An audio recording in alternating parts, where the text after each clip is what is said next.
पश्चिम बंगाल चुनाव को लेकर बड़े आंकड़े सामने आ चुके हैं, क्योंकि बंगाल के लिए अब तक 223 सीटों के लिए वोटिंग खत्म हो चुकी है। लेकिन 223 विधानसभा सीटों पर किसका पलड़ा भारी नजर आ रहा है? आखिर के 3 चरणों में पूरा जो गेम है वो पलटता नजर आ रहा है। आखिर किसके पाले में कितनी सीटें यहां पर दिखाई दे रही हैं, क्योंकि वोटिंग खत्म हो चुकी है। करीब 223 विधानसभा सीटों के लिए एग्जिट पोल के आंकड़े भी सामने आ चुके हैं। अब किसका पलड़ा भारी नजर आ रहा है, क्योंकि अब तक 6 चरणों का मतदान समाप्त हो चुका है। ऐसे में बड़ी बड़ी पार्टियों ने अपने अपने दावे किए हैं, लेकिन किसके दावे में कितना दम दिख रहा है, इसको लेकर आपको 223 विधानसभा सीटों के लिए हर एक डिस्ट्रिक्ट के आंकड़े देंगे। इसके बाद आपको फाइनल एग्जिट आंकड़े भी देने वाले हैं, क्योंकि टीएमसी बीजेपी में कड़ा मुकाबला माना जा रहा है। 5 फेज तक ये कड़ा मुकाबला था, लेकिन छठे फेज के बाद ये मुकाबला अब बदलता नजर आ रहा है। जो आंकड़े यहां पर जमीनी स्तर पर निकलकर सामने आ रहे हैं, आखिर किसका पलड़ा भारी नजर आ रहा है? 6 चरणों के अब तक जो मतदान हुए हैं, लेकिन पश्चिम बंगाल के लिए ममता बनर्जी को इस बार 4 पार्टियों से कड़ी टक्कर मिली है, लेकिन इसमें सबसे बड़ी पार्टी बीजेपी नजर आ रही है। इसके अलावा अगर बात करें तो 5 चरणों के बाद यहां पर टीएमसी की जो पहले 2016 के अंदर जो आंकड़े थे, उसमें यहां पर टीएमसी काफी मजबूत नजर आई थी। और 2019 के आंकड़े लोकसभा में बीजेपी को यहां पर 75 सीटों पर बढ़त थी, जबकि टीएमसी को 105 सीटों पर जो 5 चरणों के आंकड़े थे, यानी 180 सीटों पर जो आंकड़े थे। सबसे पहले बांकुड़ा की 4 विधानसभा सीटों पर बीजेपी को 2 पर टीएमसी को जीत मिलने का अनुमान है। और झारग्राम की 4 विधानसभा सीटों में से 3 सीटों पर बीजेपी और 1 सीट पर टीएमसी को जीत मिलने का अनुमान है। पश्चिमी मेदिनीपुर की 6 विधानसभा सीटों पर बीजेपी को 4 जबकि टीएमसी को 2 विधानसभा सीटों पर जीत मिलने का अनुमान है। पूर्वी मेदिनीपुर की 7 विधानसभा सीटों में से बीजेपी को 2 और टीएमसी को 3 विधानसभा सीटें, जबकि सीपीआई कांग्रेस गठबंधन के खाते में भी 2 विधानसभा सीटों पर जीत मिलने का अनुमान है। जबकि पुरुलिया की 9 विधानसभा सीटों के लिए करीब बीजेपी को 5 विधानसभा सीटों पर जीत मिलने का अनुमान, टीएमसी को 2 और सीपीआई कांग्रेस गठबंधन के खाते में 2 सीटें जाने की संभावना है। यानी पहले चरण में 30 विधानसभा सीटों पर जो आंकड़े बने हैं, इसमें बीजेपी को 16, टीएमसी को 10, सीपीआई कांग्रेस गठबंधन को 4 विधानसभा सीटों पर जीत मिलने का अनुमान दिखाई दे रहा है। यानी पहले चरण में बंपर वोटिंग हुई थी, उसका फायदा बीजेपी को दिख रहा है, जिस प्रकार के आंकड़े बनते नजर आ रहे हैं। अब दूसरे फेज की बात करें तो दूसरे फेज में यहां पर बात करें तो साउथ 24 परगना की 4 विधानसभा सीटों में से बीजेपी को 2 और 2 टीएमसी के खाते में जाने की संभावना है। पश्चिमी मेदिनीपुर की 9 विधानसभा सीटों में बीजेपी को 4 टीएमसी और 1 गठबंधन के खाते में जाने की संभावना।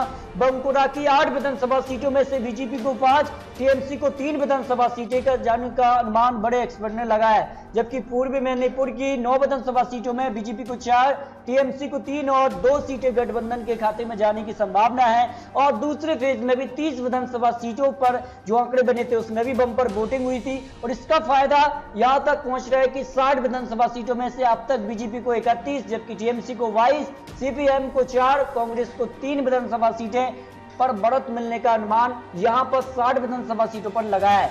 अब बात करते हैं तीसरे फेज के लिए, तो दक्षिण 24 परगना की 16 विधानसभा सीटों में से बीजेपी को 8 और 8 टीएमसी के खाते में जाने की संभावना लगाई जा रही है। जबकि हावड़ा की 7 विधानसभा सीटों में से बीजेपी को 3 और टीएमसी के खाते में 4 विधानसभा सीटें जाने का अनुमान लगाया जा रहा है। इसके अलावा हुगली की 8 विधानसभा सीटों में बात करें तो बीजेपी को 2, 6 टीएमसी के खाते में जाने की संभावना लगाई जा रही है। और तीसरे फेज में भी 31 विधानसभा सीटों में से अब तक यानी 91 सीटों पर जो आंकड़े हैं, उसमें बीजेपी को 48, टीएमसी को 36, 4 सीपीएम और 3 कांग्रेस गठबंधन के खाते में जाने की संभावना तीसरे चरण में लगाई गई है।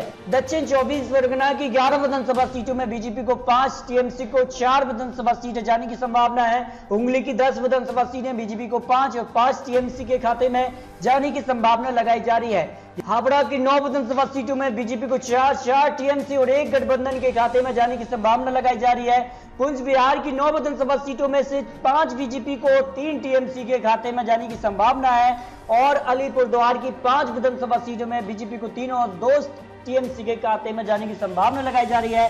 यानी चौथे फेज तक 135 विधानसभा सीटों पर जो वोटिंग हुई है, वो बंपर वोटिंग हुई है। बंपर वोटिंग का सीधे तौर पर अर्थ है कि सत्ता परिवर्तन देखने को मिलता है। एक ही चुनाव में परिणाम देखने को मिले हैं। और 4 चरणों के बाद बीजेपी को 70 विधानसभा सीटें, जबकि टीएमसी को 54 विधानसभा सीटें, सीपीआई कांग्रेस गठबंधन के खाते में करीब 9 विधानसभा सीटें और अन्य के खाते में 2 विधानसभा सीटें मिलने का अनुमान चौथे फेज तक लगाया गया।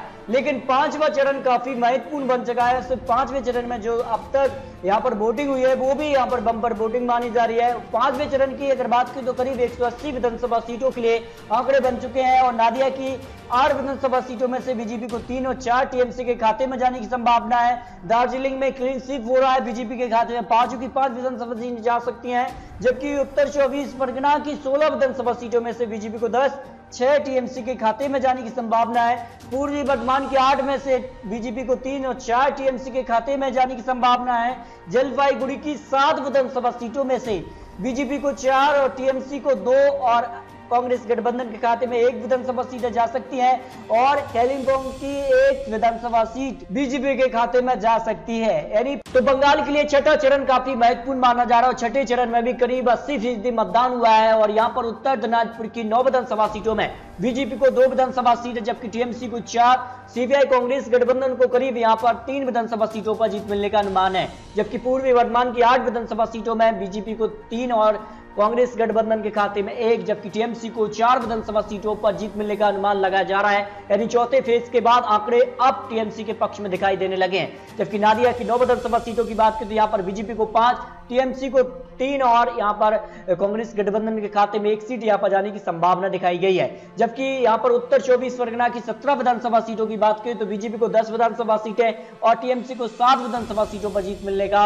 अनुमान यहाँ पर लगाया जा रहा है। बंगाल के लिए 6 चरणों के बाद 223 विधानसभा सीटों पर जो आंकड़े बड़े एक्सपर्ट ने ग्राउंड रिपोर्ट सर्वे के आधार पर जो यहाँ पर रखे गए हैं उसमें अगर बात करें तो बीजेपी को करीब 107 विधानसभा सीटों पर बढ़त मिलने का अनुमान दिखाया गया है। ऐसे में आने वाले समय में बीजेपी को बड़ा झटका लगने की संभावना अब दिखाई लगी है, जबकि टीएमसी को 92 विधानसभा सीटों पर बढ़त मिलने का अनुमान दिखाया गया है। लेकिन आने वाले समय में अभी 2 चरणों का मतदान बाकी है और टीएमसी को यहां पर माना जा रहा है कि यहां पर मजबूत पकड़ मिलने वाली है, क्योंकि जिस प्रकार का माहौल बनता जा रहा है उससे बीजेपी को नुकसान होने की संभावना एक्सपर्ट ने लगाई है। जबकि सीपीआई कांग्रेस गठबंधन को भी 22 विधानसभा सीटों पर बढ़त मिलने का अनुमान लगाया जा रहा है, जबकि अन्य के खाते में भी 2 सीटों पर बढ़त मिलने का अनुमान लगाया जा रहा है। यानी 6 चरणों के बाद 223 विधानसभा सीटों पर जो दावे बड़े बड़े पार्टियां कर रही हैं, लेकिन बीजेपी और टीएमसी में यहां पर कांटे का मुकाबला देखने को मिल रहा है। अब आने वाले समय में क्या होगा ये तो आने वाला समय ही बताएगा, लेकिन 223 सीटों में से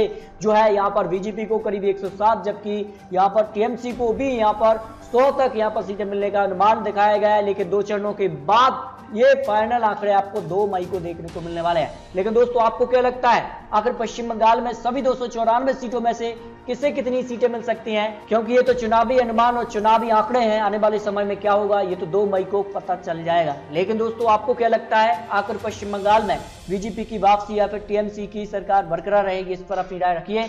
मिलते हैं दोस्तों और सटीक जानकारी के साथ, तब तक के लिए जय हिंद, जय भारत।